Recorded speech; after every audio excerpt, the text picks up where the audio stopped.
Hi. Now let's see one more application of pointer here, and this is the main application of pointers as far as embedded systems are concerned. Now we have seen that a function can return only one value from the program. So it can return only one value to the main program in C programming. And when we want to return multiple values, or whenever we want our function to work on multiple values, how do we do that? Now there are two ways to approach this. One is using global variables and local variables, and another one is using pointers. In this program, in this video, we'll see how we can achieve this using pointers because that is our main concern. And in the next video, we'll see how we use the global variables to return or to perform operations on multiple values. So let's get started. So this is the format of how you pass on the pointer of a variable to a function, and it's much better to see that with an example. So I have a program created here which is saved as function multiple returns. Now let me do the regular hash include stdio.h. Now let us assume that this function has to perform two operations. One is multiplication and division, and it has to return both the results, multiplication as well as division. Now we know that our functions usually cannot return more than one value. So to return multiple values, see how we can define it. So our function has to return multiple values, but we cannot use like this. So return a comma b. Therefore, this function will be void function. Let's see how do we write it. So I'm saying that it has to return multiple values and still the data type of function is void. But just hold on with me for some time and then let's look at it. So here what I'm going to do is, instead of passing the variable itself, I'm going to pass the address of that variable. Now what will happen when you pass address of that variable? Whatever operation that you perform, that operation will be performed onto the variable itself. So let's say there is this value a and there is something written into it, and then there is b and then there is something written into it. Now for example, if I want the addition and division of these two numbers or multiplication and division of these two numbers, then instead of passing the variable itself, what I will do is I will pass its address.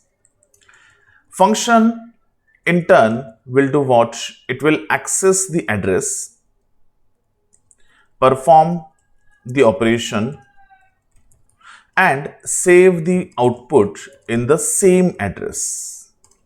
Now in this way, what will happen? You don't pass a variable, you don't return a variable. Instead, you simply pass the address of the variable.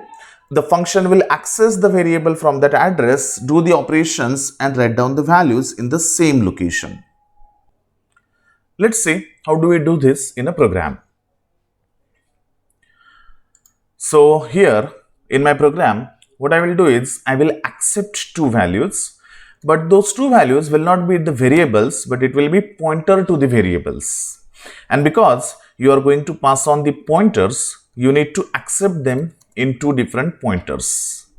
So int p and int q will be nothing but two different pointers that we initialize here while creating the function, and then we'll pass the address of those two variables into this function.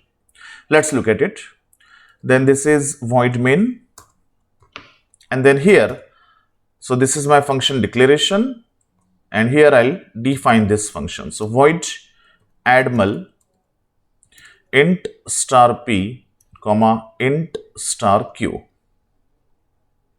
Now we know that these two are the pointers that we have defined, and whenever you pass the values to it, you will pass the values like this. So add mul ampersand of a and ampersand of b. So this is how we want to send those two values. Now let's define it properly. So int a comma b, then let's put the values directly over here instead of scanning just for now. And you pass on the two values like this. So add mul ampersand a comma ampersand b. Now in this way what happens is you don't pass the value of the variables. What you are doing is you are passing the address of variables. Now this function has to access those addresses, do the operation and save the data onto the same address. So here all you will do is printf /n/n the multiplication of %d and %d is equal to %d, and let's call it here a comma b comma c. We don't have c as of now yet. Let us declare c also because we want to save result in some variable. So there is c and there is d. C may consist of the multiplication and d may consist of division. Similarly, here we'll want to have star p star q star r and int star s, or instead we'll call it m for multiplication, or let's keep it r and s. So what happens now? Look at it. So this is how you print out the multiplication and this is how you print out the division. So division of this and this.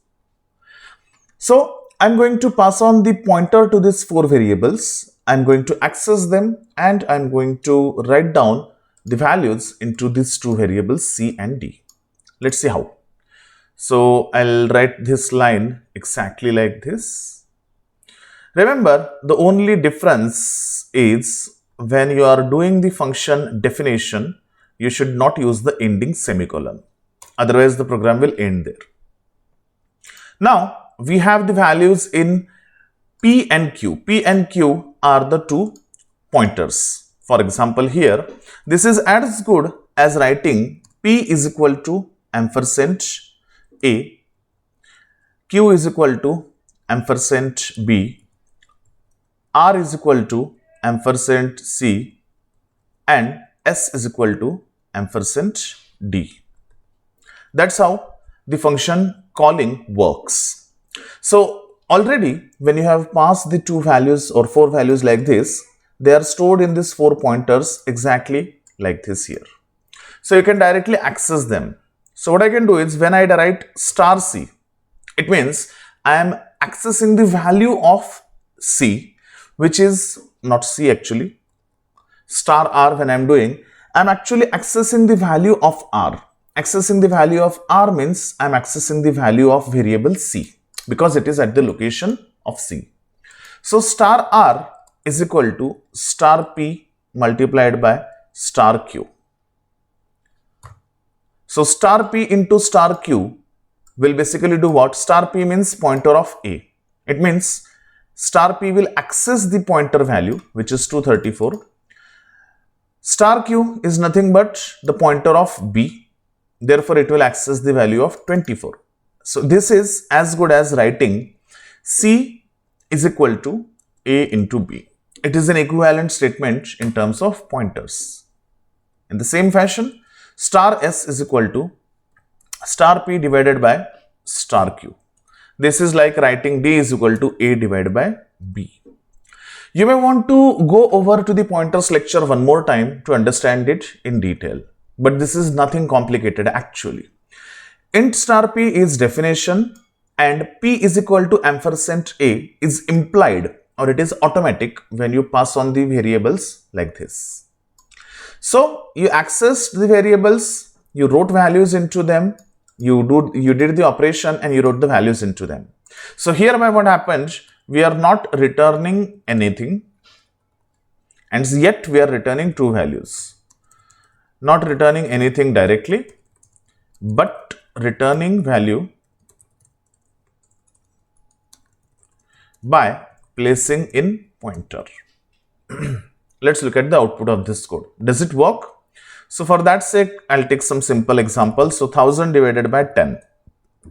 Answer, and so 100 divided by 10, for example, the division should be 10, multiplication should be 1000. Let's see. So build and run. The multiplication of 100 and 10 is 1000. Division of 10 and 100 is, division of 10, 110 is 10. Getting it? This is the construct, this is the structure which will be used in multiple different cases, multiple different scenarios throughout embedded programming. And therefore, you need to get this very clear in your mind. How we pass those four variables here as pointer or address to the variable, how we accept them as pointers, how we access the values pointed by these pointers, and how do we save values into them. So try this program and see if it works for you. If it is done, or once this program is completed with you, what I would suggest you is to do this thing also. So once this program is completed, try doing the same thing with this program. So scan 4 numbers and pass 5 pointers to the function. 4 pointer for value, 1 pointer for largest number, and try to find out the largest number. I am not going to give solution to this program, but you will understand it after this program is done. Remember, as always, when you look into the code library, you have to check for function multiple returns.c program. When you see this program, you will understand what I am talking about, and you will also get this problem statement. So try this program and see the output for yourself. Thank you for watching this video.